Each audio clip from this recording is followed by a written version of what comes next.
ये देखिए मेरे पीछे है विशाखापट्टनम का समुंदर।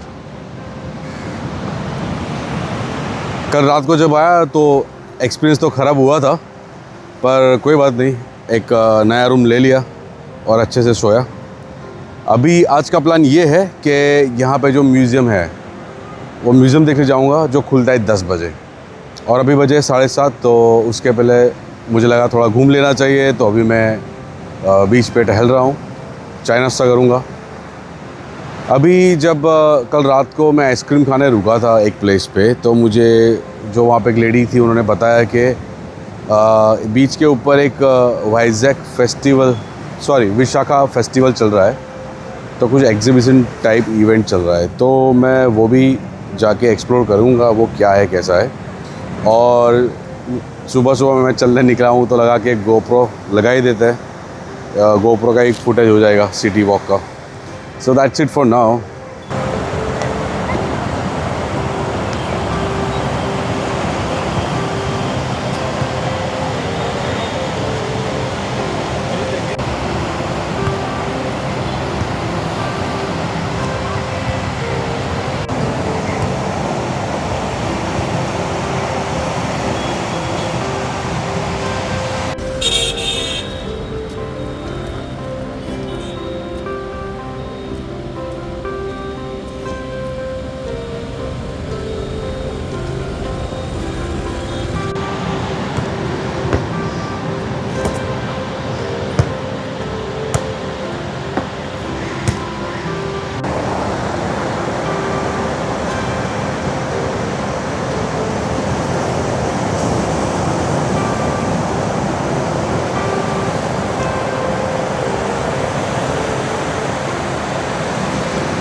अभी मैं बैठा हूँ समंदर के सामने और थोड़ी थोड़ी धूप लग रही है और ठंडी ठंडी हवा चल रही है। बहुत ही अच्छा कॉम्बिनेशन है, मज़ा आ रहा है। मन करता है थोड़ा आधा घंटा ही बैठा हूँ।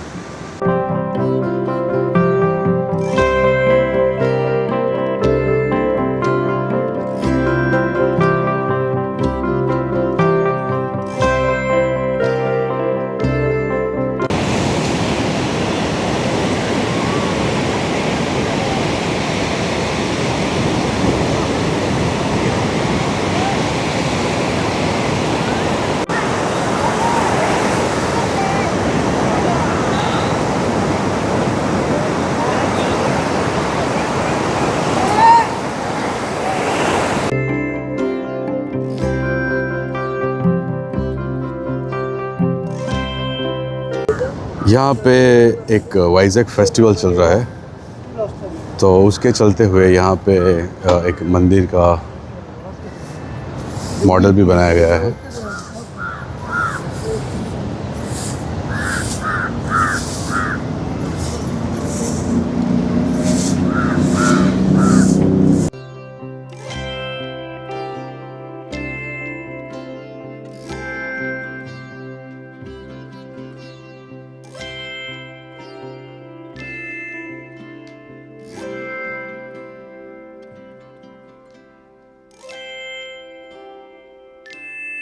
तो अभी बीच रोड पे टहल रहा हूँ और कॉफ़ी ले लिए। तो यहाँ पे एक वैली है, उसका नाम है अराकू वैली, अराकू। तो वो मेरे प्लान में था, पॉसिबल डेस्टिनेशन था एक, पर मैं पता नहीं मैं जा रहा हूँ कि नहीं जा रहा हूँ। पर अभी जब मैं कॉफ़ी लेने गया तो मुझे पता चला कि वहाँ के जो लोकल लोग हैं, ट्राइबल कम्युनिटी, वो कॉफ़ी उगाती है वहाँ पे, और वहीं से ये कॉफ़ी लेके आया हूँ। मतलब वहाँ से जो कॉफ़ी आई वो कॉफ़ी मैं पी रहा हूँ, और जो 2-3 पैकेट भी मैंने खरीद लिए कॉफ़ी के।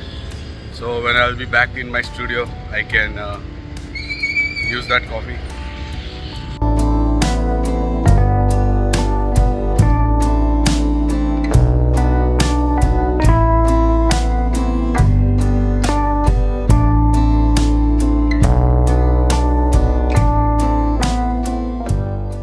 तो मेरी जानकारी थी कि यहाँ पे एक ही म्यूज़ियम है, पर हकीकत में यहाँ पे 4 म्यूज़ियम है। और मज़े की बात यह है कि आज है 26 जनवरी।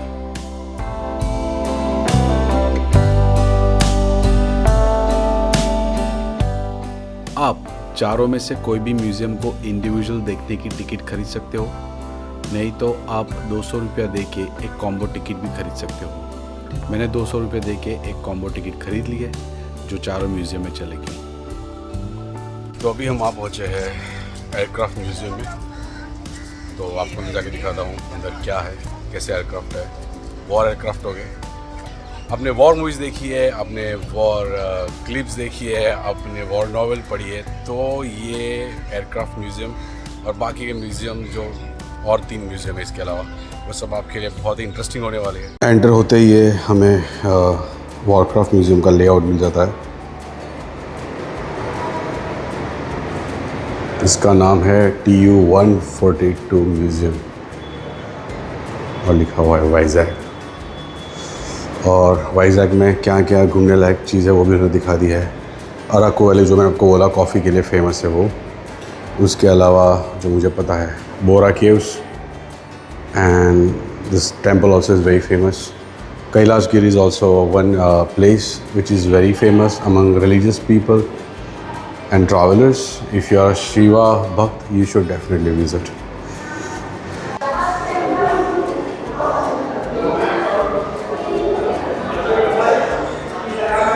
यहाँ पे एयरक्राफ्ट के बारे में बताया गया है। इसके जो डिज़ाइनर थे वो थे Andrei Tupolev, I don't know how to pronounce this, और इन्होंने डिज़ाइन किया था इन 1922। और उसका डिज़ाइन मेरे ख्याल से is based on the albatross. Aircraft की जो टेक्निकल्स डेटा शीट है पूरी ऐसी है। दिस इज़ डेटा रिकॉर्डर, जिसको ब्लैक बॉक्स भी बोलते हैं। ये ऐसे 2 डेटा बॉक्स हर एक फ़्लाइट के अंदर होते हैं, कमर्शियल एंड नॉन कमर्शियल। और जो भी कम्युनिकेशन होता है, जो भी टेक्निकल चीज़ें डेटा एक्सचेंज किया जाता है, उस सब कुछ इसके अंदर रिकॉर्ड होता है। तो कभी भी अगर एरोप्लेन के अंदर कुछ दुर्घटना होती है तो ये ब्लैक बॉक्स के ज़रिए वी कैन फाइंड आउट के what was the issue.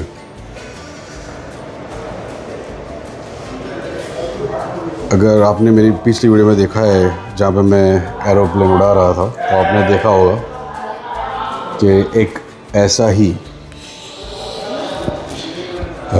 Aeroplane में उड़ा रहा था in New Zealand. So this is the thing with the aircraft. उसका लेआउट थोड़ा डिफरेंट है। जो मैंने उड़ाया वो भी पुराना ही एरोप्लेन था, but this is more like a fighter aeroplane.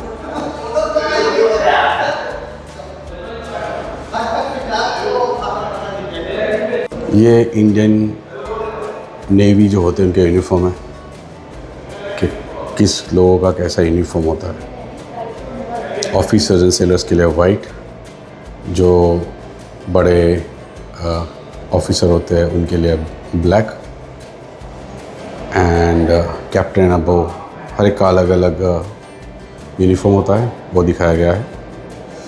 यहाँ पे कैसे एस्केप किया जाता है उसका म्यूरल बनाया गया है। सब देख सकते हो, कोई फाइटर वो ऊपर से कूद रहा है, कोई नीचे से स्विम कर रहा है। There are different ways to save somebody or escape from the location.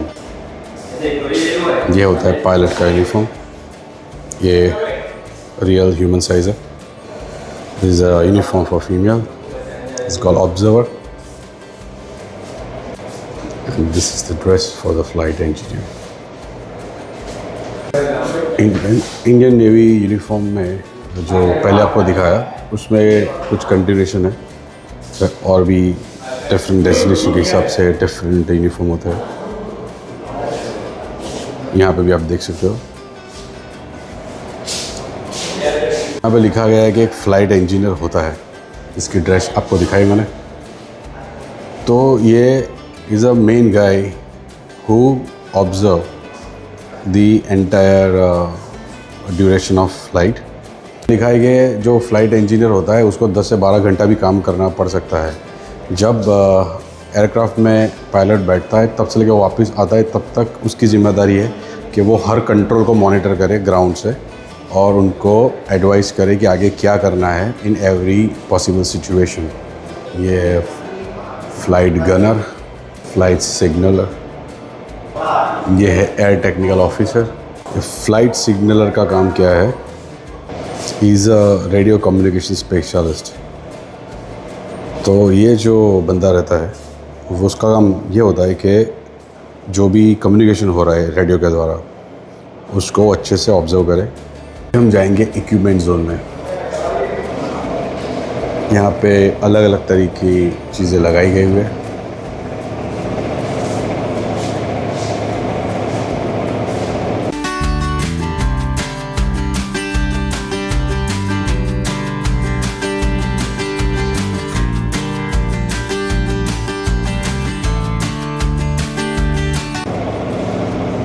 Air bottle है, ऑक्सीजन टैंक है। तो आपने कमर्शियल फ़्लाइट में फ़्लाई किया होता है तो वहाँ पे आपको कोई चीज़ पता नहीं चलती है, पर हम जितना ऊपर जाते हैं उतना एयर प्रेशर बहुत कम हो जाता है और टेम्परेचर भी बहुत -40 तक चला जाता है। सो उसके लिए पूरी सिस्टम बनाई गई है। यह है turbo generator. This is sonobuoys. Okay, so अभी जो पहले दिखाया वो है टूल्स जो पानी में डाले जाता है और फिर उनके ज़रिए एयरक्राफ्ट को पता चलता है कि सिग्नल रेडियो से कम्युनिकेट करते हैं कि कहाँ पे कौन सी सबमरीन है अंडर वाटर, तो उसके हिसाब से वो अपना एक्शन ले सके। उसका एक दूसरा उदाहरण ये भी है। ये भी सोनबॉय है। तो मुझे लगता है वो लोग एरोप्लेन से पहले डालते होंगे एंड फिर उसके ज़रिए दे मस्ट बी ऑब्जर्विंग क्या हो रहा है, कैसा हो रहा है।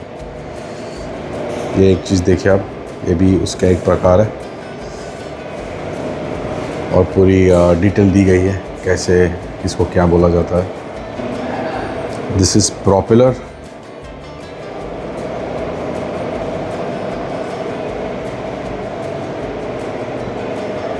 प्रोपेलर किसको बोलते हैं? प्रोपेलर बोले तो जो पंखा होता है देसी भाषा में, एरोप्लेन का पंखा, इसको प्रोपेलर बोलता है। उसका एक पंखे का एक पाँख ये है, ऐसे 4 होते होंगे मेरे ख्याल से, 1 2 हाँ ऐसे 4 होता है, क्योंकि 4 और आपको देख रहे हो ऐसे फिटमेंट की सॉकेट्स है। प्रोपेलर होता है।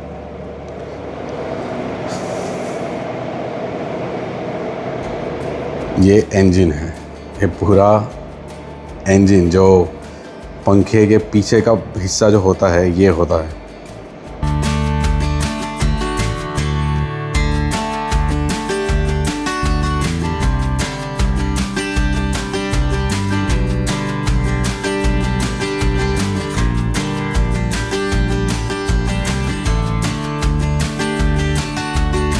तो अगर किसी को नीचे से ऊपर उठाना है तो ये राफ्ट के ज़रिए, अगर 5 आदमी बैठे हैं तो एयरक्राफ्ट उनको नीचे से ऊपर उठा लेगा। वैसे ही एक सिंगल मैन की राफ्ट है, अगर एक आदमी नीचे होगा तो इसको लिफ्ट किया जा सकता है राफ्ट के साथ। और ये होती है पैराशूट ऐसा दिखता है पैराशूट, पूरा बैग है उसका दिया गया। And I don't know if I am allowed to touch this, but ऐसा कुछ उसका दिखाई देता है। ये है टायर्स, काफ़ी बड़े टायर्स है, मतलब तकरीबन 4 फीट ऊंचे टायर होता है, वो रखे गए उसको। और पूरा डिटेल दिया गया है यहाँ पे। एक सर्वाइवल किट दी गई है यहाँ पे। ये क्या होता है, जैसे कि ये हो गया टॉर्च, सिग्नल फायर। जब मूवीज में देखा, अगर कहीं पे कोई फंस जाता है तो वो अपने एक फ्लेयर निकालते हैं ऑरेंज कलर की, एंड थिंग्स लाइक दैट। ये होता है heliograph. This device is used to signal to the airplane if somebody is trapped. This is whistle, as you know. And this is first aid medicines, waterproof matchboxes, and emergency food they have. पानी के pouch भी होता है। उसके बाद होता है batteries, survival pack, और एक दिया जाता है, एक एंटेना भी दिया जाता है फोल्डेबल, एक फिशिंग का सामान भी दिया जाता है, एंड क्रू का सर्वाइवल मेन्यू भी दिया जाता है। अगर आप फंस जाओ, आपको पता नहीं क्या करना है, याद नहीं है शायद, तो आप एक बार रिकॉल कर सकते हो। इसको राफ्ट को रिपेयर करने का सामान भी दिया गया है, बेलोस दी गई है, और सैटेलाइट फ़ोन जो होता है, ऐसा एक टेक्नोलॉजी है, इसको बोलते हैं सैटेलाइट ट्रांसमीटर, तो इससे वो कॉन्टैक्ट वैसे भी कर सकते हैं। पानी से चलने वाला लैंप भी दिया गया है, और ऐसी छोटी मोटी बहुत सी चीज़ें। एक नाइफ़ भी दिया गया है, वो भी दिया गया है। उसके अलावा ऑक्सीजन का सिलेंडर होगा, एंड अदर रिक्वायर्ड थिंग्स। ये है राफ्ट, लेकिन विद द रूफ। ये पूरा विवरण दिया गया है उसका, क्या है, कैसा है। ये है मिसाइल की इंफॉर्मेशन, मिसाइल APR-2E, और ये होती है मिसाइल की साइज़। काफ़ी बड़ी है, मतलब आई गेस 10 फीट 12 फीट होगी इसकी हाइट। उसका भी आई एम श्योर कहीं ना कहीं तो दिया ही गया होगा इंफॉर्मेशन। ये है बॉम्ब। तो जो बॉम्ब है, जो मूवीज़ में देखा होता है कि कैसे एरोप्लेन से वो लोग बॉम्ब फेंकते हैं, उसका ये रियल एग्जांपल है। This is a bomb, PLAB-150 bomb. एक वॉर जोन का पूरा म्यूरल बनाया गया है, कैसे एक एरोप्लेन होता है, वो ऊपर से बॉम्ब गिराता है और एक सबमरीन को ब्लास्ट कर देता है। ज़्यादातर टाइम सबमरीन होती है वो अंडर वाटर होती है, तो एयरक्राफ्ट को पता कैसे चलेगा कि वो कहाँ पे है। तो वो जो बोयो है वो ऊपर से नीचे डालता है पहले वो डिवाइस, और वो अंदर जाके रेडियो सिग्नल अपनी चारों ओर फेंकता है, और फिर उसके हिसाब से जो एयरक्राफ्ट है उसको पता चलता है कि एग्जैक्टली पानी के अंदर सबमरीन, जो ऐसे हमें दिखेगी नहीं, पर पानी के अंदर वो सबमरीन है कहाँ पे। और अकॉर्डिंग टू कैलकुलेशन फिर वो ऊपर से बॉम्ब फेंकते हैं नीचे, और ऐसे आके वो पूरा, देख रहे हो, पूरे डिस्ट्रॉय कर सकते हैं। ज़रूरी नहीं कि हर बार एयरक्राफ्ट है वो जीत जाए और टारगेट कर दे सबमरीन को। काफ़ी टाइम ऐसा भी होता है कि सबमरीन के पास अपनी खुद की टेक्निक्स होती है, जिसकी वजह से वो एयरक्राफ्ट को चूना लगा सकता है, मिसगाइड कर सकता है। तो वो एक छुप के रहने की टेक्निक्स, एक नहीं बहुत सारी टेक्निक्स सबमरीन के पास भी होती है। तो ये चोर पुलिस का खेल चलता ही रहता है।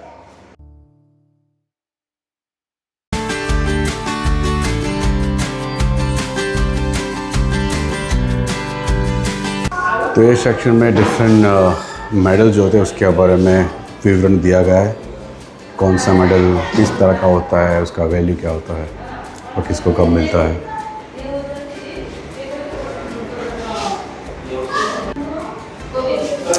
एंड जो क्रेट एंड टाइटल है उसका पूरा इंफॉर्मेशन है। स्क्वाड्रन का मोटो कितना प्यारा है, देखिए, victory is our profession.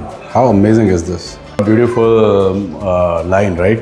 Victory is our profession, so you have to be professional, and there is no chance that you can miss it. You have to do it and you have to win it. That's the spirit we need when we are fighting for country, you know. हमारे भरोसे, मतलब उनके भरोसे हम जैसे कितने लोग बैठे होंगे देश के अंदर आराम से बैठ के, पर ये लोग के लिए बहुत ही इम्पोर्टेंट जॉब होती है कि हम सबको संभाल के रखें। वो पूरी आंखें हमेशा हमारी चारों ओर, हमारे देश की चारों ओर रखते हैं ताकि हम सुरक्षित रहें। सब डिफरेंट ऑफिसर्स के फोटोग्राफ्स है नाम के साथ। यहाँ पे एक इंचार्ज है म्यूज़ियम के, उनको ऐसे ग्लू से फ़ोटो चिपकानी पड़ रही है।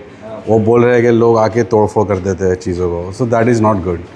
अगर आपको इंटरेस्ट नहीं है तो मत आइए, टू डू लिस्ट मत बनाइए, it's not for everyone. When you like pay respect, this is something important, don't make a noise. यहाँ पे आते हैं लोग, चिल्ला चाली करते हैं, पता नहीं क्यों ऐसा करते होंगे। जस्ट वॉच, रीड, इंटरेस्ट नहीं है तो मत आइए, इज़ नॉट इम्पोर्टेंट। तो यहाँ आप देख सकते हो एयरक्राफ्ट, जिसके बारे में हमने इतना कुछ जान लिया, रियल साइज़ एयरक्राफ्ट।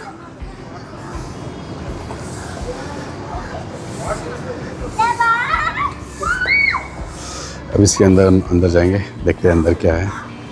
आप सब देख सकते हो उसका टायर जो अंदर दिखाया था, ये उसके पंख है, ये उसका इंजन।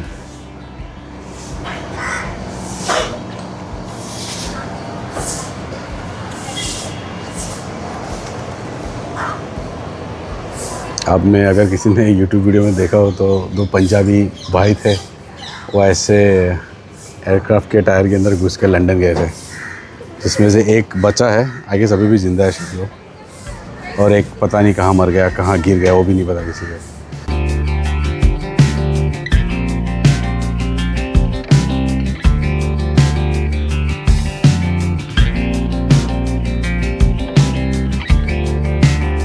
तो आइए देखते हैं एयरक्राफ्ट अंदर से कैसा होता है।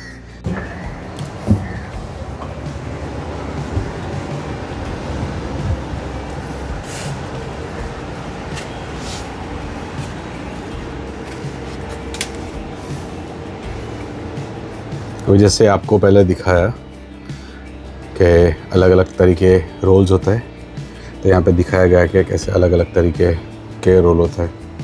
जैसे फ़्लाइट इंजीनियर हो गया, पायलट हो गया, को पायलट हो गया। सो वो जो आपको दिख रहा था ऐसा पायलट चेयर, और पूरा उसका व्यू लेआउट दिखाया गया है, प्लान व्यू क्या है उसका। उसके अलावा हज़ारों नॉब्स जो हम देखते रहते हैं। इस सब एनालॉग सिस्टम है, तो आई एम श्योर चीज़ें बहुत डिफ़िकल्ट होती होगी उस ज़माने में। कितने केबल्स कहाँ दौड़ रहे हैं आप ज़रा यही देख लीजिए, अगर दिखा पाऊँ तो। ये देखिए,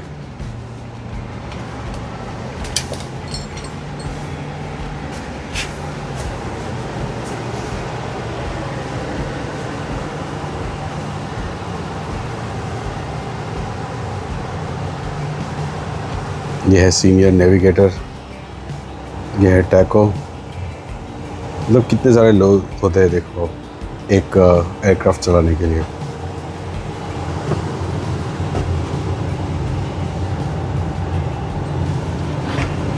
अभी जो आप केबल्स बोल रहा था, ये केबल्स देखिए आप, कितने सारे केबल्स हैं। कुछ केबल्स तो काट दिए गए यहाँ से।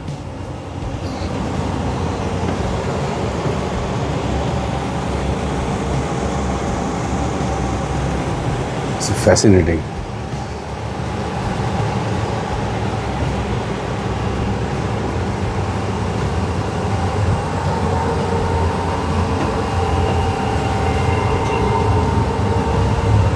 और इसकी हाइट ना, मैं 6 फीट का हूँ पर छोटी है, तो मुझे झुक के आना पड़ेगा, मतलब तकरीबन 5 फीट होगी। When you are crossing the passages with this engine room, I guess.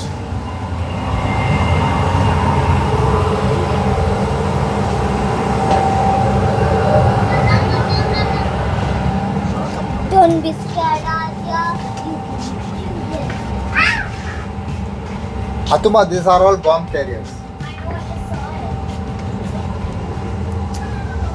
तो जैसे आपको दिखाया कि कैसे बॉम्ब थे, वैसे इसको ऐसे लगाया जाता है पूरी मैकेनिज्म के अंदर, और फिर यहाँ से नीचे डाले जाते होंगे, ऐसे छोड़ दिए जाते होंगे टारगेट के ऊपर।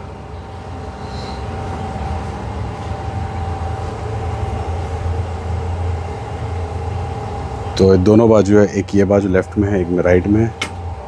एंड आई एम श्योर आप बहुत सी ऐसे रैक्स लगा सकते होगे। यहीं पे अभी तकरीबन दोनों साइड बहुत ही लंबा एम्प्टी स्पेस है, उसको फ़िलहाल कांच से ढका गया है ताकि कुछ गिर ना जाए। पर इन रियल स्केनारियो इतने रैक्स लगाते होगे जहाँ से वो बॉम्ब फेंक सके। अब इसको भी देख सकते हो पूरा कैसे है, और ये पूरा सिस्टम को ऐसे इंस्टॉलेशन किया गया है।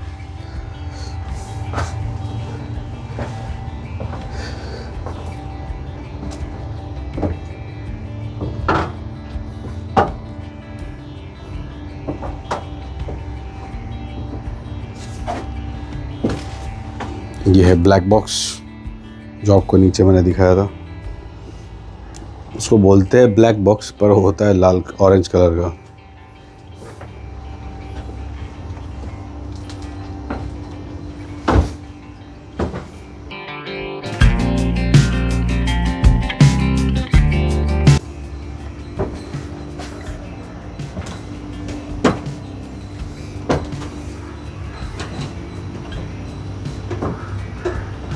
सो ये था आज का एयरक्राफ्ट म्यूज़ियम की विज़िट का वीडियो। अभी हम जाएंगे हेलीकॉप्टर के म्यूज़ियम में और सबमरीन के म्यूज़ियम में, और एक और भी बच गया है, वो बाकी के 3 भी कवर कर लेंगे। टाइम हुआ है सिर्फ 10, तो मुझे लगता है 2 घंटे में कवर हो जाएगा। फिर हम आज यहाँ ना रुकते हुए शायद आगे भी निकल जाए। देखते हैं पहले म्यूज़ियम देखने के बाद कितनी एनर्जी बचती है।